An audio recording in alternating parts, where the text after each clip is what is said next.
old expression, to the victor belong the spoils. You remember I always used to say, keep the oil. I wasn't a fan of Iraq. I didn't want to go into Iraq. But I will tell you, when we were in, we got out wrong. And I always said, in addition to that, keep the oil. Now, I said it for economic reasons. But if you think about it, Mike, if we kept the oil, you probably wouldn't have ISIS, because that's where they made their money in the first place. So we should have kept the oil. But, okay. Maybe you'll have another chance. But the fact is, we should have kept the oil. Let's go to our Pentagon correspondent, Barbara Starr. Barbara, a lot of questions about what the president meant when he said maybe you'll have another chance to take the oil, talking about those huge oil fields in Iraq. What are you hearing? Well, Wolf, I think it's fair to say there's a lot of raised eyebrows because the U.S. military at this point has no idea what Donald Trump is talking about when he says that. And to the victor goes the spoils.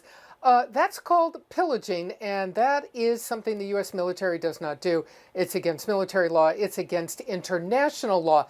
And today did not go any length to try and straighten that out. At the White House, the new press secretary, Sean Spicer, was asked about it. Have a listen to what he had to say. Too often the United States is going in with a lot of money, a lot of manpower, and in many cases losing both loss of life, and we want to make sure that our interests are protected. And so if we're going in to a country for a cause, I think he wants to make sure that America's getting something out of it for the commitment and the sacrifice that we're making. Can you unequivocally state that this administration will not send more troops into Iraq to, as the president has put it, take the oil? I'm not going to talk about what we may or may not do. I think the president's been very clear that he doesn't telegraph forward what taking options off the table. That's not a good negotiating skill. And Defense Secretary, the new Defense Secretary, James Mattis, today is his first full day at work. He is meeting with his senior staff. He's talking about everything on his plate.